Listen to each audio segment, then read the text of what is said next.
Alrighty, time for a brand new Flyers Daily. Hello, the month of May. How are you? Nice to meet you. I'm Jason. It's Flyers Daily for May 1st, 2025. Flyers Daily, as usual, presented by Ticketmaster. Make more memories live.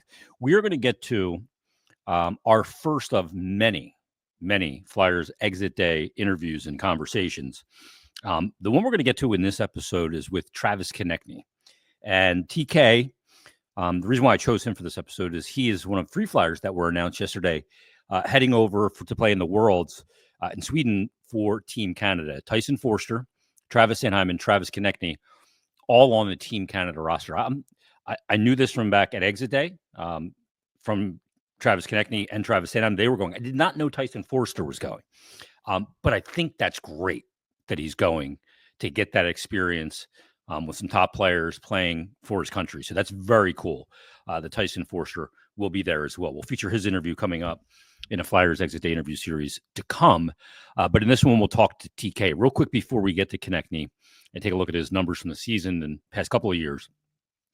And watching these playoff games last night, for example, 4 closeout position games for 4 different teams. The Leafs, Vegas, just a great night. And it's been a great playoff watching it. But I'd be lying. Like, I love watching hockey no matter what. It's better when the Flyers are in the equation and the Flyers are in the mix and in these first-round playoff series. It's bananas, these playoffs. And you're going to see, like, teams like Colorado have their back against the wall right now. They've won 1 series, by the way, since they won the Cup back in 2022. And that seems to be a trend for a lot of teams. They win the Cup, have a really good team, and then they can't seem to win a round. Like the Penguins, I think, won 0 rounds. They won back-to-back Cups until I think this year for Washington, they hadn't won a round of the playoffs since they won the Cup.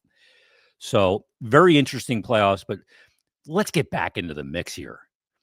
Let's get it back going once again. Coaching search goes on. We heard some rumors of reports that the Flyers talked to the Western Michigan coach. And I imagine the process of getting the first list is in place. And then whittling that down to a short list will take some time. So word is also Mike Sullivan very close at recording to signing with the Rangers to coach there. He's got a close relationship with their general manager, Chris Drury. So we'll see how it goes and how this all plays out and where all this shuffling goes on. I mean, there's 8 coaching jobs open now, maybe more. There's rumors John Cooper might be leaving Tampa. And some say that, well, he might go to Utah because he's friends with, I think, the guy's Ryan Smith that owns the Utah. I think they're going to be called the Mammoth. So if he hits the market, oh, man, you better order me a second Brinks truck because I'm interested, very interested. But we'll see how that goes. But the moral of this little sidebar is that it's time to move forward. It's time to get back into the playoffs. And it's time to become one of these teams in these playoffs that can do some fun things. Like Montreal getting in and getting beaten 5, and they got beat up pretty good by Washington in the first round. But that was great for their young guys, for Cole Caulfield, for Lane Hudson, for Ivan Demidov, and many other their young players to get a taste of regular Stanley Cup playoff hockey, not bubble, but regular Stanley Cup playoff hockey. It's part of the process. And that's a step that they took this year. The Flyers didn't take, Montreal. So I love the playoffs, but I'm missing the team here in Philadelphia being in them. We haven't seen a home playoff series in Philadelphia since 2018. The last time they made the playoffs was the bubble, so there was no home games. That's 7 years. That's a long time to be without Stanley Cup playoff hockey in Philadelphia and the block parties and the flags on the windows of the car, the whole thing. Got to get back to that. I'm ready, willing, and able. All right, let's get to our Flyers Exit Day interview with Travis Konecny. Now, his new contract's going to kick in next year, that 8-year extension, $70 million, an $8.75 million cap hit. He talks about that in this interview. Also, this past season, he had a career high of 76 points playing all 82 games. He had 24 goals, 52 assists, 76 points. On the power play, he had 8 power play goals. He had one shorthanded goal this season, 3 game-winning goals, and he averaged over 20 minutes of ice time, 20:36. It's one of the things going forward as you add more higher end pieces to the roster that you don't have to play Konecny 20 plus minutes in a night. You don't want him to wear down that way. But in 646 games in the NHL, he's going to hit 200 goals next year. He's got 198 right now, 476 points over his career.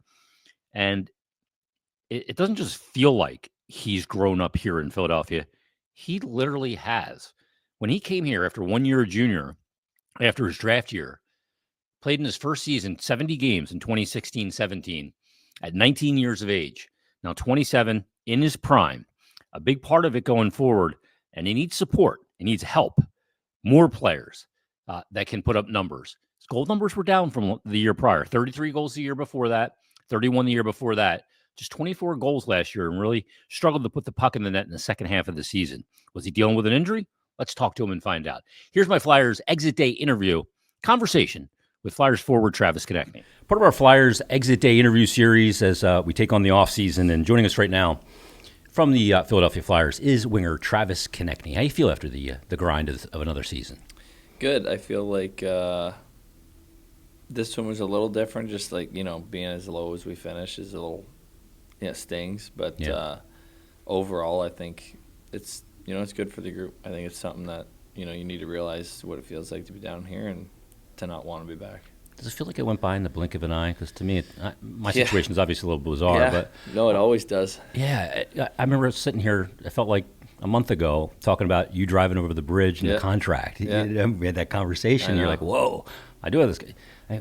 How fast does it go for you as a player? Yeah, it's crazy. I mean, I remember coming in and Jakey and Simi and G, all those guys telling me enjoy it. And, I'm probably sitting in the seat that they were sitting in right when I came into the league. And it's just it's a crazy thought. You got to, there's something that I remember, I think, I forget who it was, maybe Mark Stahl, I forget. One of the older guys we had at one point was saying, like, it's easy to say, like, oh, next year we'll get in or, we'll have a chance at it. And you all of a sudden you realize you've been saying it for 6-7 years, and it's like time flies. You'd only have so many cracks at getting into the playoffs and doing it the right way. Your career is not infinite. It's fan for fans. You're a fan for life. Exactly. A player, you have a window. And you want to win. Exactly. Yeah. So it's something you can't just look at every year like, next year. Yeah. It's like you gotta. It's gotta hurt. When we missed the playoffs, we were so close. We played important games last year. It was big for our group to feel that. And, hopefully this year people realize what it feels like to be at the bottom, and it's not as fun. One thing, you guys may have been at the bottom and you played games that you knew that you weren't going to the playoffs, but the way you guys played with integrity at the end of the season speaks to culture, importance, professionalism. I believe in hockey karma and the hockey gods. Yep. Finishing it with integrity, I think was really important. Yeah. No, I think there's all types of leadership in the room, and I think towards the end of the season here, the way Garney, the way Seals, they play the same way. Nothing changes, and it's just who they are. It's how they got here. It's what made them an NHLer and provided them with, their income and their families or whatever. Like that's how they play. And that's just who they are, and to see them play that way when we're not getting into the playoffs, I think should go a long way for all the young guys in our locker room. Even some of the older guys like myself, seeing that is like, these guys just do it because that's what their job is, and it doesn't matter what game it is. And that's infectious. And it's infectious. You're a competitor. You don't want to lose the game. It doesn't matter. As a player, you go, how am I going to go out there when I see Nick Seeler selling out the block shots with every part of his body protected or not? Yeah, how am I not going to do my job? How am I not going to go out there and do that? Yeah. You'd feel guilty. Yeah. So I think guys like that in the spot we were in, especially Seals, like if you go home this summer and you can look yourself in the mirror and say, I did everything I can, like I think you're lying to yourself, because that guy does every single night. Mm-hmm. And that's something that you need to come back next year and be like, from game one, that's what I want to do. Now, again, everyone has different roles, and I'm sure, like I said, every single guy in this team works hard, and that's like what you said at the end of the year there, we didn't quit. Yeah. But like I think it's important to see like the hard stuff that no one wants to do, and they're still doing that. Yeah, it's not glorious. No, but that's what it takes to win. And it doesn't matter what game it is. That's It's culture. That's it. It's culture. It's culture. You need guys like that. It's important. I think it's one of the most important things. People go, "Oh, culture, schmulture." No, No. You don't win without it. You look at the last 9 games. Yep. That's all just culture. It's the reason we won majority of those games. We were in overtime, gave ourselves a chance. Is because that locker room hates losing. It doesn't matter what it's for. You hate losing more than you like winning? Yeah, I mean, winning's fleeting to me. Winning's great. You have the music on the plane, playing cards, having a good time. Losing, the drive home sucks. Yeah. The flight sucks. The next day sucks. Yeah. Right? It's got staying power. It just takes over. Yeah. I never athletically enjoyed the winning as much as I hated the losing. Exactly. Couldn't stand the feeling of that. But that's what gets majority of the guys here, right? Yeah. Because you don't want to lose. When you look in that mirror at the end of the season and do your own self-accountability, what does that look like for you? I think that I got off to the start that I wanted up until Christmas, and then after that I seem to have a stretch of inconsistency where something I've been trying to work on every year, I tend to have a slump at some point. I don't know if it's mental or what it is. There's one. Can't imagine who that is. Forey. But no, me and him joked. He said, actually, we were talking the other day, and Forey's like, "Oh man, I didn't know how to play hockey for the first 20 games." And I was like, "Yeah, I didn't know how to play the last 20." I was like, "It's just you got to work at it. That's something for me. I got to work at." But overall, okay season. It's hard to evaluate when you're missing the playoffs again. Yeah. It doesn't really matter. I know a lot of these guys don't care about your goals and assists. I'd give up anything to be in the playoffs. So be in that first round. That's it. You just want to play in a meaningful game. You're in that spot now with the organization where it's time to add, and reinforcements are on the way. Yeah. That's exciting. You go into that offseason with that excitement. It's been tough to list. There's been a lot of subtraction, and the replacements haven't been equal to or greater. Yeah. In most cases, to what was taken away. Yeah. Now some reinforcements are coming. What does that do for you mentally over the summer? It's good. I think it's exciting. Yeah, I just had my meeting with Danny, and I think it's even just like to see a little light at the end of the tunnel. Yeah. It just goes so far for an athlete, you know what I mean? And it's like it's like when you go on the ice and you have the worst game, you feel terrible, and then one hits your shin pad and goes in. Yeah. Now I feel great. It's just mental. It's that fleeting, isn't it? It's just like you're ready to. I'm going to play the best game I've ever played. I just scored a goal. Yeah. It just hit your foot and went in the net. You just happen to be in the right mentally, spot. right? And I think that's how it is. Like if you just add a few pieces, what it'll do for us, even if it's not going to be a game-changing, signing. It's just something that might give the guys like, hey, like we're on offense now. Yeah. We're adding. Yeah. We're getting a little bit better. Just even if it's. Shazi said, just get 1% better every day. Just incremental little steps. That's it. And if that's what it is, and mentally for the players, if it's like, we just got a little bit better. Yeah, it's really important. Yeah. What's your plan over the summer? I know you'll be with the family and. Yeah, going to Worlds. In a couple weeks here, but after that, I'm just gonna go hide out again. Just fish. Yeah, hunt, fish. It's kind of my stuff I like to do. I don't get to hunt as much, but. Golf. I really love golf. So, and my son's old enough now that I can kind of get him into it a little bit. So, be doing that. Yeah, very important time. TK, great season. I know you wanted more, and we're all hoping that next year it's not 82, it's 82 and beyond. Yeah, that's right. And you guys move forward as you go through this thing. Last question for you. You mentioned, Jake, G, Simmer came in. All those guys are there. Yeah. You're one of those guys now. Yeah. You're one of those leaders. That kind of arc of a player is so interesting to me. Yeah. What's that like? Yeah, it's interesting. I think just in the last week here, kind of in my head, I've been just self-evaluating, thinking about, what I need to do, what I did this year.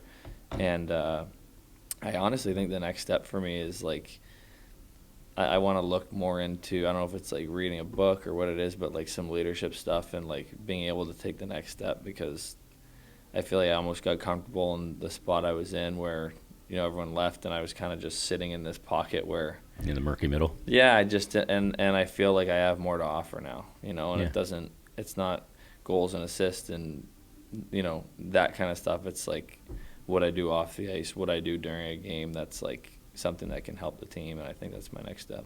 And part of that might be integrating new faces as well. And that's a big part of it as well. You've worn a C on your jersey before.